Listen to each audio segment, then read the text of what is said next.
Babymetal is a one-of-a-kind phenomenon, a trio of Japanese girls fusing heavy metal with catchy J-pop idol music. When they first appeared, the concept seemed bizarre. 3 teenage idols singing and dancing in frilly outfits over filthy metal riffs. Yet, this unlikely blend triggered curiosity worldwide. Fans and skeptics alike clicked on their videos. Was this a joke or something genuinely new to the scene? The sheer This guy's channel is called what is it called again? Breakdown Media. I'm going to leave a link in the description below so that you guys can go check it out. I'm reacting to one of his videos. Don't go check it out right now. Watch this video, but I'm going to give him full credit. Go check out his channel. I don't know anything about him, but I am learning more about Babymetal. Babymetal has been awesome. I've only listened to like 5 of their songs. I've reacted to them, and I'm just like, and it's really good. And so I saw this, and it's kind of like a little documentary, and I thought we could react to it together. Let's do it.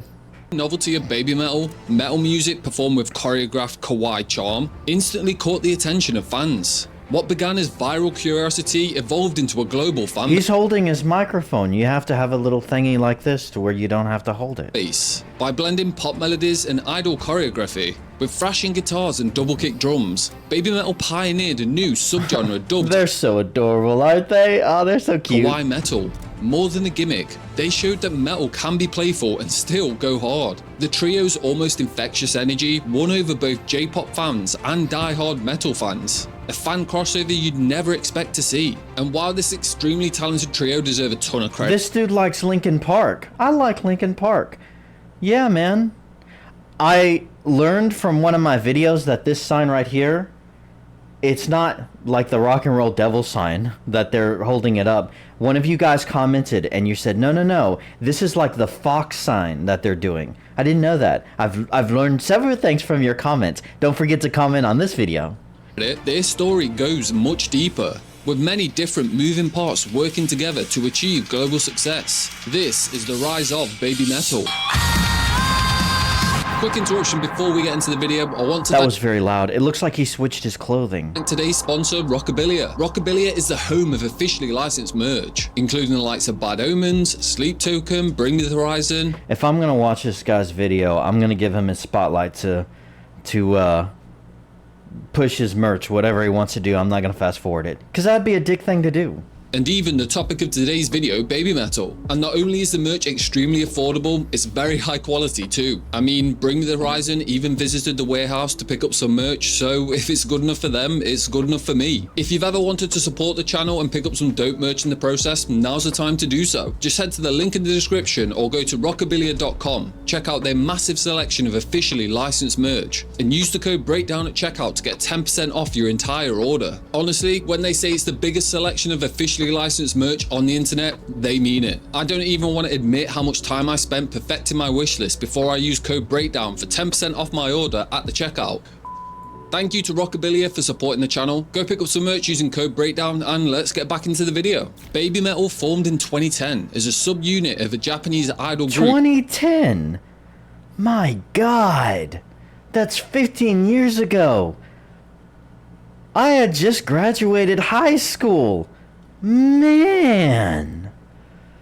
Sakura Gakuen. Oh, there's I the think. fox. The original lineup was Sumetal, the lead vocalist, and 2 younger backup singers and dancers, Yui Metal and Moa Metal. None of these girls actually had a metal background. They were Schoolkids I'm shocked. Really? I heard one of you guys told me that one of them had to leave the band because of sickness. trained in J-pop. The concept came from producer Koba Metal, who envisioned fusing idol pop with heavy metal, essentially the birth of a new metal, hence the name Babymetal. He introduced the trio to metal music and imagery, teaching them to headbang, throw the kitsune hand sign, and embrace a quirky Kitsune hand sign. That's what it is. Kitsune. lore about the fox god, a mythical deity said to guide the band's destiny. I wonder where we've seen something similar recently. Their first I don't know. indie song released in 2011, titled The first thing that came to my mind was Naruto. Doki Doki Morning, starts like a sugary pop tune, then suddenly erupts into crunchy guitars and screams. By 2013, they had major label singles like I'm Gonna Try This, but EJ Dami Zatai, which means no more bullying. A track that paired positive, teen-friendly lyrics with almost like a thrash metal intensity. On stage, the trio performed tight choreography like a pop act. Yeah. Except they were headbanging in time with a masked heavy metal backing band, known as the Kami Band for their godlike playing. Honestly, thinking back to when I first saw a Babymetal music video, I'd say this was the thing that I noticed the most. Everything seemed to be done to a level of perfection, nothing less. It did stick out to me too, very recently when I first started watching them. The way that they move together, their professionalism, how in spite of being very young, their modesty stuck out a lot to me. The jamming and stuff, and just the overall sound. I mean, all very impressive. Also adopted Fox God lore, in which they claim their music is bestowed by the Fox God, adding a fun mystique to their identity. Initial reception in Japan was mixed to say the least. J-pop idol fans found the hard guitars novel, while some metal fans in Japan were amused or curious about these headbanging schoolgirls. In 2012 to 2013, Babymetal played support slots at idol concerts and small solo shows. The novelty eventually drew attention. I mean, 3 teenage girls headbanging to metal songs in tutus isn't exactly something that you see every day. No, the it's members not. themselves were initially bewildered. I mean, just for reference, Yui and Moa once admitted that they thought mosh pits meant a type of stew, but they embraced the challenge wholeheartedly. By 2013, Babymetal had a growing niche in Japan, with a few early viral videos setting the stage for bigger things to come. Fast forward to 2014, and this was the year that Babymetal really exploded onto the global scene. So this symbol isn't just the fox, but it's like a fox god that they say like empowers them, that they represent, you know, which adds to their mystique. That's cool. That's cool. Okay. In February, they released their self-titled debut album Babymetal, packed with a unique blend of genres. Around the same time, a live video for the single Gimme Chocolate was uploaded to YouTube. I've seen and reacted to that one. And it went viral worldwide, racking up millions of views within weeks. The music video was a perfect what the fuck moment. Viewers saw 3 pint-sized Japanese girls chirping chocolate in high-pitched voices over a metal track. Foreign metal fans, pop fans, and the genuinely curious all shared the video, and Babymetal became a trending topic on sites like Reddit and Facebook. This viral moment led to international media coverage, hailing them as pioneers of kawaii metal. It was clear that YouTube had unlocked a wide audience Is that the official name? Kawaii Metal? way past Japan's shores. Riding this momentum, Babymetal's team quickly organised the group's first world tour in 2014, and the real test came in July at England's Sonisphere Festival in 2014, which was their UK debut and first ever Western festival. Ahead of time, some metal purists were skeptical and even hostile about Babymetal performing at Sonisphere. There were many grumbles in the online forums. Would these J-pop kids be booed off stage by an Iron Maiden loving crowd? And Is the UK considered Western? I mean, that's us. But the UK is way the hell on that side of the world. I guess it is. I mean, I've never really heard it to be referred to as Western. Eastern is like Japan and China and India and stuff. I guess if you want to count the UK as Western, I don't know if I've heard it referred to as that. band members were nervous too. They were playing the huge Apollo main stage at noon, far from home. But they didn't back down. The trio stepped out in front of thousands of hardcore metal fans and delivered an absolutely insane set. The result was nothing short of unreal. As one Metal Hammer review noted, over 90% of the crowd had never seen them live before, and the crowd loved it. Mosh pits opened up, horns were thrown in the air, and not one bottle of piss was angrily hurled. I mean, even the big dudes in Slayer shirts were headbanging and moshing along to Babymetal's 30-minute set by the end of it. In that single afternoon, Babymetal silenced the skeptics. They proved they could win over die-hard metalheads through sheer talent and genuinely having a good time. Around the same period, Babymetal showed their versatility by joining Lady Gaga's US tour. Oh God, not Lady Gaga. Oh, look at this clown. I can't stand Lady Gaga. I'm not saying some of her songs don't sound good. Oh, please keep these adorable three away from Western music.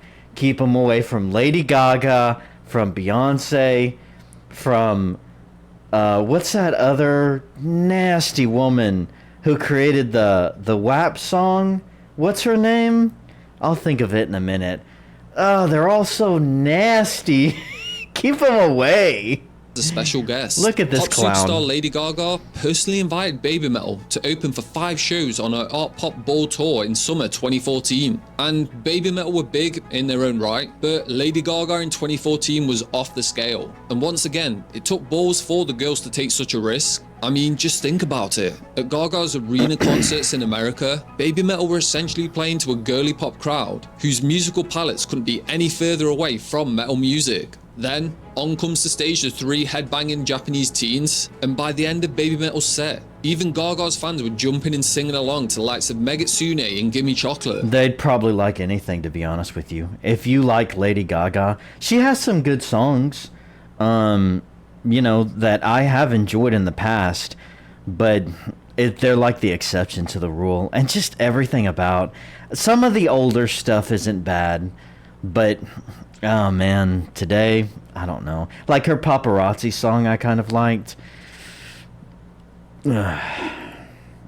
This gig with Gaga highlighted Babymetal's genre crossover appeal. They fit in at a metal festival one week and on a pop megastars tour the next. By the end of 2014, Babymetal had gone truly international. No longer were they just a viral sensation, they were a legitimate international touring act. Following the previous year's success, Babymetal spent most of 2015 touring Europe, Asia and North America, selling out mid-sized venues and racking up a very diverse fanbase along the way. Their concerts were a complete mix of subcultures. It felt less like a novelty and more like a genuine movement uniting people through music that was both fun and heavy. In April 2016, Babymetal released their second album, Metal Resistance, and immediately hit a new milestone. They were invited to headline London's Wembley Arena, making Babymetal the first Japanese act in history to ever headline that famous arena. The doubters were still vocal though, with some even wondering, can they really fill a 12,000 capacity arena in the UK? Well, they did.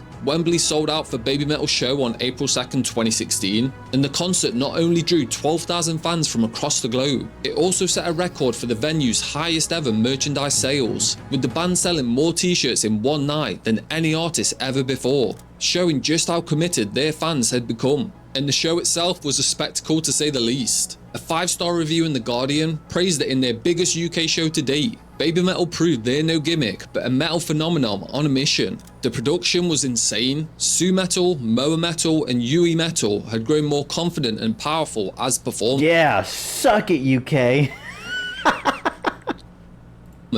The Wembley success basically announced that Babymetal had fully arrived as a major act in the rock scene. Babymetal also started earning respect from heavy metal's elite. A defining moment of validation came in July 2016, when Judas Priest legend Rob Halford, the metal god himself, joined Babymetal on stage in the US. This happened at the Alternative Press Music Awards in 2016 to perform Priest classics Painkiller and Breaking the Law. Oh, Painkiller, I love that one. Oh, that's a good song. Afterwards, Halford was full of praise. He said he was delighted to have been invited to headbang along with Babymetal, and later in interviews, he called Babymetal one of the most unique metal experiences in the world. And when a veteran like Halford... It looked a little awkward. I think I'm gonna I might watch that video and react to that. Just that one scene right there with the two of them on stage looked a little, just ever so slightly awkward. But I don't know. Maybe I should watch the whole song and the whole scene. Gives you the metal god seal of approval. The rest of the metal community takes notice. Babymetal graced magazine covers. Metal Hammer magazine even put them on the cover, with them being the first Asian band to do so in ages, and won many industry accolades. In fact, Metal Hammer readers voted Babymetal's debut album as the best album of the 21st century so far in a 2016. It's pronounced, someone told me in the comments, Megetsune? I don't know. It's close enough. Forgive me. Whatever. I've reacted to this. It was a great song. Great music video, too. I really enjoyed it. Poll, a result that surprised many, but underscored how Babymetal had won over mainstream metal fans. And 2016 continued with more record setting. In September, Babymetal capped off their world tour by playing 2 nights at the Tokyo Dome, the massive stadium in Japan. Over 110,000 people attended across the two shows, and just to put into perspective how insane of a feat this was, Su-Metal was only 18 at the time of these performances. Su-Metal later said that she was so overwhelmed seeing the dome filled with the light of thousands of fans' glow sticks that she was momentarily speechless. The only thing that worries me when it comes to these girls, I would have a lot more concern if, again, they were raised up here in the West. If they were raised up here in the West and they were seeing this kind of success, it'd be over. Like, they would be absolute... I mean, let's just be honest. They'd be whores. They'd be already on drugs before they even hit 20. They'd probably be passed around Hollywood like a bunch of used-up rag dolls, because that's what happens in Hollywood. It's just this epicenter of just filth and disgust. I mean, there's not a lot of good that goes down there behind the scenes. But they're not raised in Hollywood. Still, there's always this concern whenever you see such immaculate and incredible success whenever you're young like this. And they're in their 20s now. And good signs, I've listened to a few of their newer songs. The one that just came out, Con, I think it's called. I reacted to that. They seem very polite. They seem very modest still. You can really tell a lot about that, They're very modest, and so that's a really good sign. But it's always concerning, because if you're young, you experience the success, it kind of goes to your head, and then at some point you just go off the rails and absolutely destroy your life. In Hollywood, it's like you have no choice because you're taken advantage of in the most perverted ways before you even get any kind of choice at all. And then seeing success on top of that, luckily they're not a part of that culture. And I think they're doing good, but it's the thing that's in the back of my mind. It's like, I'd like to see them continue to succeed and continue to bash out these awesome just records and these songs and stuff, and just keep going and stuff. And then who knows, maybe in their 30s, retire early and just move on to other stuff, or keep going or whatever, but not get involved in all that negative stuff that tends to come along with fame and all that stuff. Man, that would suck. But they seem to be doing good so far. I don't know, though. This guy, let's finish this video. Let's see what happens. Let's see what he has to say. Shows titled Red Night and Black Night sold out in minutes and proved Babymetal were superstars at home as well. Around this same time, they kept breaking into new territory by supporting Western metal legends on tour. Metallica invited Babymetal as an opening act in Seoul in early 2017, and Guns N' Roses had Babymetal as guests on their Japan tour in January 2017. Even the Red Hot Chili Peppers had Babymetal open for them on an entire UK arena tour. No one cares about the Red Hot Chili Peppers. In late 2016, and at one of the UK shows, drummer Chad Smith, disguised in Babymetal's corpse paint makeup, snuck on stage to join Babymetal's band for a surprise drum solo. Chad even helped lead the arena to sing Happy Birthday to Su-Metal, who had just turned 19 that day, all while presenting her with a cake, a heartwarming moment between Babymetal and the rock veterans. Aww. All these milestones from 2015 to See, that kind of stuff you like to see. You like to see it. 2016 cemented Babymetal's rise. They weren't just an internet curiosity anymore. They were now a respected act sharing stages and songs with the very heroes of metal and rock. Every journey has rough patches, and for Babymetal, the years 2017 and 2018 brought some serious challenges. After several years of non-stop touring, the group faced unexpected hardships that tested their resilience. The first blow came with a tragedy in the Kami band, which were Babymetal's backing musicians. In early 2018, lead guitarist Mikio, nicknamed Kogami, aka the Little God by fans for his short stature and cuddly talent, unfortunately passed away after an accidental fall. Mikio had been with Babymetal since the early days, shredding solos behind the girls at live shows. His death at only 36 was an absolute shock to the Babymetal family. The band posted a heartfelt tribute, saying the little guitar god has gone to heaven. Fans worldwide mourned. Mikio's technical ability on the guitar had contributed to Babymetal gaining authentic respect from the metal community. This loss cast a shadow over the band as 2018 began, reminding everyone that behind the fun concept were real people facing real tragedies. At the same time, Yui Metal was notably absent from performances due to health issues. In late 2017, Yui had missed some shows, with management citing an unspecified illness. Throughout 2018, whenever Babymetal performed, only Su-Metal and Moa Metal took the stage. Yui's spot was completely empty. leading to concern and rumours among fans. Months went by with no clear update on her condition. Finally, in October 2018, Babymetal's team released an official announcement. Yui Metal had decided to leave Babymetal permanently. In a personal statement, Yui explained that she had hoped to recover and rejoin, but her health was still not back to full strength. She also revealed another reason. She wished to pursue a solo career as Mizuno Yui, her real name, once she was well enough. This Again, but my physical condition is not at its best even now, and I further feel that I would like to pursue my dream, one that I have had from a long time ago, of going on my own as Mizuno Yui, which is her real name. So she was feeling like she wanted to branch out on her own, and on top of that, she was having health issues. It's not specifying what those health issues are. I wonder if she legit had health issues, or if maybe she was just getting tired of it over time and then just decided that she really wanted to do her own thing and kind of came up with this health issues condition kind of excuse, I guess. I mean, I don't know. It could have been either way, right? Because she's young and maybe she just felt like, I don't want to do this, I want to do something else. And I don't know, but maybe she really did have a serious health issue that just kind of messed her up, and she thought, well, maybe this is my chance to actually do my own thing. letter was full of apologies for the inconvenience of a long absence and gratitude. I always felt the day to day that I was truly blessed.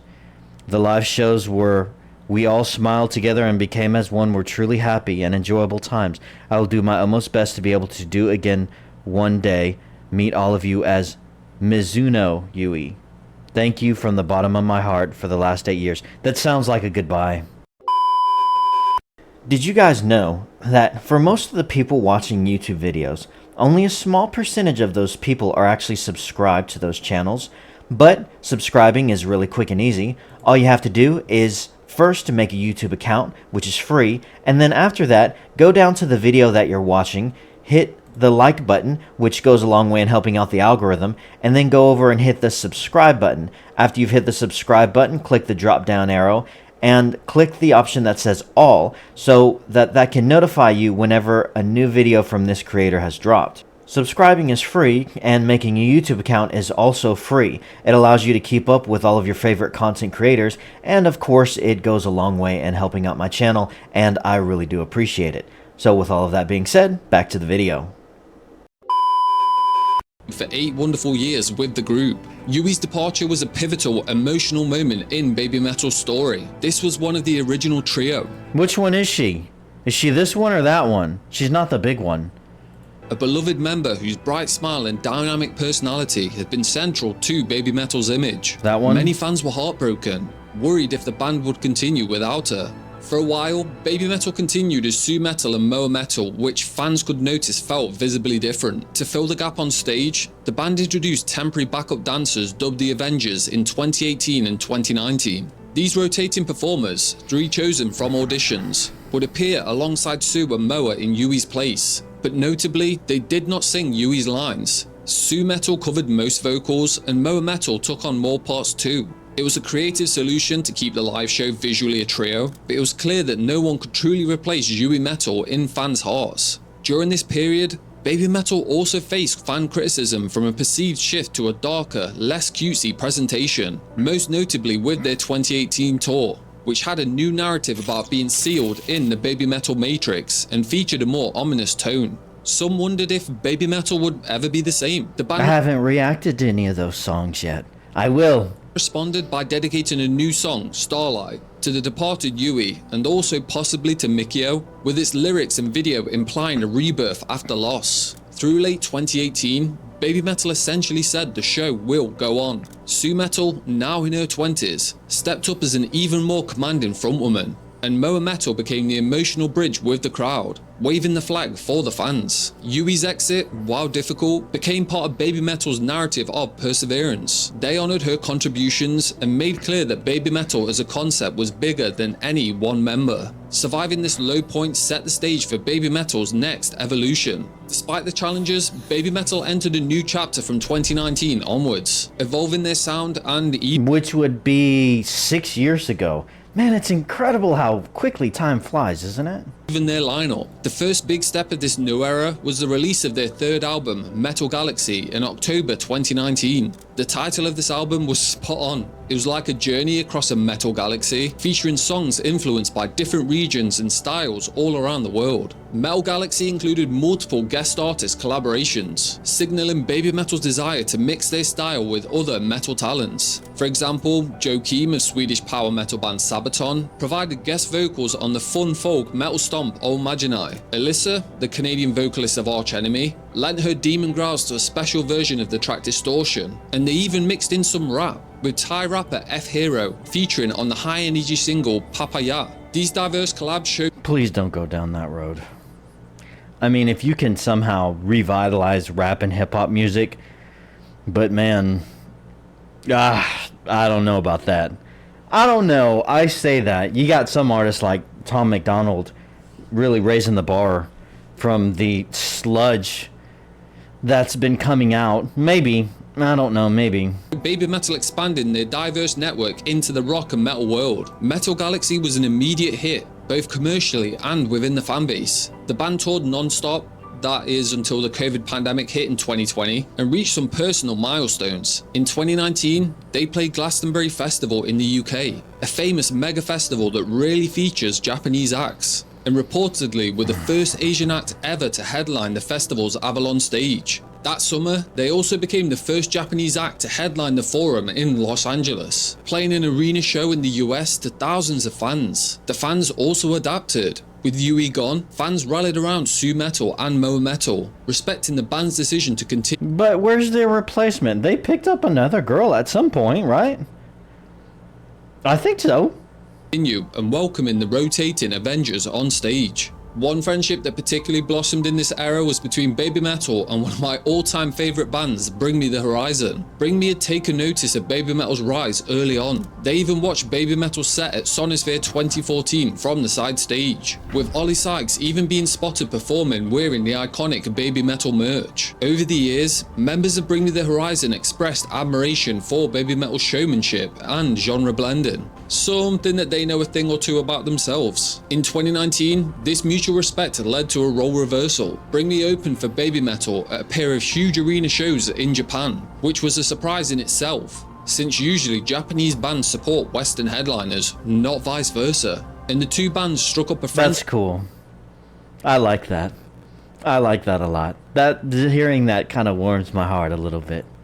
Backstage. Ollie even went on to say that they had a really special connection with Babymetal, even though they didn't speak the same language, and that whenever they'd meet at festivals, just seeing them makes you really happy. In 2020, this friendship finally produced a collab that's so iconic that even the fucking intro is still sung by fans on tour to this day. Bring Me invited Babymetal to be featured on a track called Kingslayer for their Post-Human Survival horror EP. The song, released in late 2020, is a frantic cyberpunk metalcore anthem where Su Metal's Japanese vocals trade off with Ollie Sykes' screams. The band even intentionally asked Babymetal to sing in Japanese on Kingslayer to keep it authentic. Ex-keyboardist Jordan Fish said that once Babymetal agreed to collaborate, the band was over the fucking moon. If we pull this off and Babymetal are on it, this song's gonna be so fucking sick. And spoiler alert, it was absolutely so fucking sick. This collab exposed Babymetal to Bring Me's broad audience and vice versa, proving that Babymetal could hang with the contemporary metalcore mainstream. Babymetal didn't stop at just one collaboration though. So the song is called Kingslayer? Is that what I heard, right? I think that's what he said. Well, I'm definitely going to check that one out. Yes, I am. I'm going to react to all of them. Guys, check out my previous reactions after this video. Go check out the other reactions that I've had.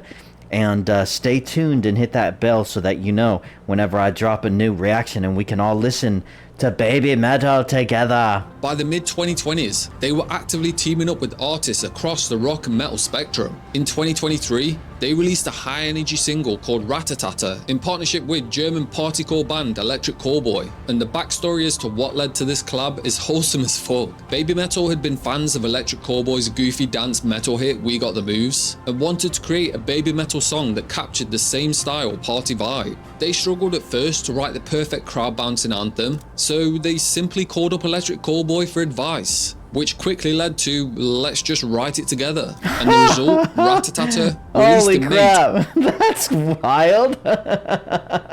That's cool.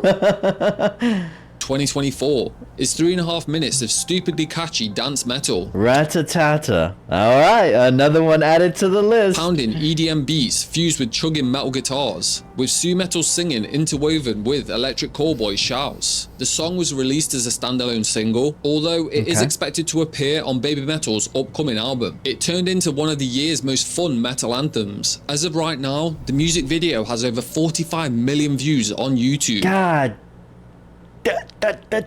Damn, that's a lot.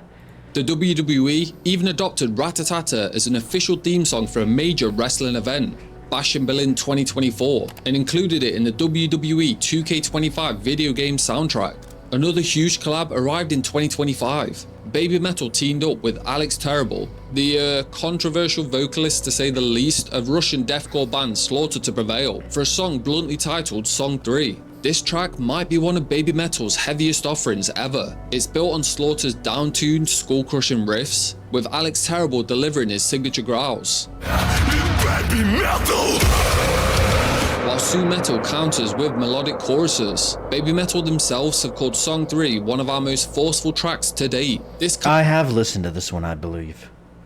I believe I did react to this one. Kind of cross-release collaboration is rare and shows how Babymetal has become a nexus connecting different corners of the metal world. It sure does seem that way, doesn't it? Like they're just branching out all over the place. I mean, that's cool. I like that. In fact, Building Babymetal's bridges. entire fourth album, titled Metal Fourth and due in August 2020, It's coming out this year. Due in August? That's next month. That's like in 4 or 5 days. Seriously. 25 is essentially a star-studded collaboration project. The band revealed that Metal Fourth will feature guest contributions from not only Electric Callboy and Slaughter to Prevail, but also members of Polyphia, Spiritbox, Tom Morello of Rage Against the Machine, Poppy, Bloodywood, and more. Holy this crap. approach shows Babymetal's ethos in 2025. They see metal as a big playground with... But they have a new singer.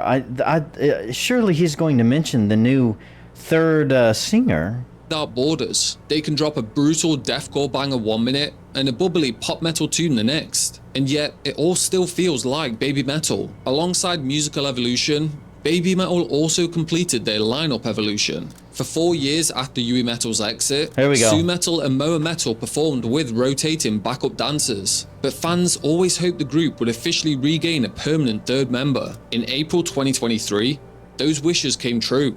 Momoko Okazaki, a longtime Avenger backup dancer, was officially promoted to join the group as Momo Metal. Momo Metal. So that's who she is. Because even the newer ones that I've seen, which is only a few, there's 3 of them. So Momo Metal is the new replacer. Interesting. Fittingly, the announcement came on April 1st, which is Fox Day in Babymetal lore, at a special Yokohama This year, April. Man, that was very recent. arena show, where a third Metal Coffin prop revealed Momoko's addition. Momoko was 20 at the time and had trained under Babymetal's wing for years, so she seamlessly fit in. The band heralded this moment as the start of a reborn Babymetal. Maybe it wasn't this year then. And the grind continued, as they've continued to appear at major rock festivals worldwide, and in early 2025, Babymetal embarked on a tour across Europe with Poppy as a support act. topping it all off with a headlining show at London's O2 Arena. From their humble beginnings as a viral sensation in Japan to headlining arenas around the world, Babymetal's journey has been one hell of a ride to watch. They ignored the gatekeepers and the genre norms, and proved that heavy metal can embrace cuteness and choreography without losing its soul. In doing so, Babymetal opened the door for other Japanese rock and metal acts to gain international visibility, with bands like Bandmade, Love Bites, and more having found overseas audiences, often citing Babymetal as an inspiration. Within Japan, they sparked a whole kawaii metal movement, empowering young artists, especially female performers in rock and metal, to experiment beyond traditional idol or band formulas. In a traditionally conservative metal scene, Babymetal's success delivered a message. Metal is a global language. And as of 2025, the Babymetal story is still evolving. Yeah, we all love rock and roll. We all love rock and roll. Or at least everyone who has, you know, their heart beats to that kind of drum. How could you not love rock and roll? I know there's different styles, and sometimes metal is maybe a bit heavy. It's a bit heavy for me, to be honest with you, a lot of times, depending on what it is we're listening to. But man, with that guitar, it doesn't sound bad, though. I like this a lot. And they're building all these bridges and stuff with all these different artists. A feeling we're still yet to see the best of Babymetal. So while we're Seems waiting, like it. If you enjoyed this video, hopefully I've earned your subscription for the channel, and while you're here, go check out this video. Oops. I actually didn't mean to pick on that. This is the next video. Man, that was great. I think I am gonna go sub to this guy. I'm gonna go subscribe to him. I've already liked his video.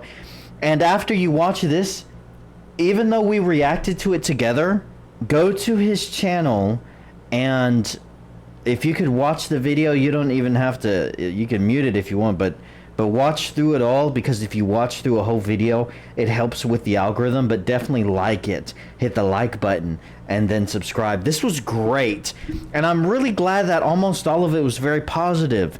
There's nothing that's happened that's like, you know, I mean, the bad thing was when what's her name left, I guess because she was sick, and then the other guitarist died, and those were blows. But you know, it's not like, you know, they're not getting overdosed on drugs, they're not like doing nefarious stuff, you know, they're not ruining their lives. It's like they're just jamming and they're making connections, they're inspiring people. Their music does not suck. The songs I've listened to so far certainly don't. And I have a lot to catch up on. And apparently next month, there's gonna be more coming out. So that's exciting and that's cool. Guys, after you watch my other reactions, what Babymetal videos would you recommend me check out? And what are other bands that are very similar to them as well, and songs that are in this same kind of genre that you think are good? This was a great video, really good. As far as this video right here that you're watching now on my channel, also please don't forget to subscribe to my channel. Hit the bell icon to be reminded of my videos, and the like button as well. I react to all kinds of stuff: movies, TV shows, gaming, anime, and more musical stuff now, more than I thought I would actually. And so it's really good stuff, and a little bit of political stuff too here and there, pop culture stuff, and some just cultural news stuff here and there. So all kinds of stuff, just whatever I want to, basically. And I hope you enjoy this video, and I really appreciate you sticking till the end if you're sticking to the end. As always, guys, thanks for watching. Have a great freaking day.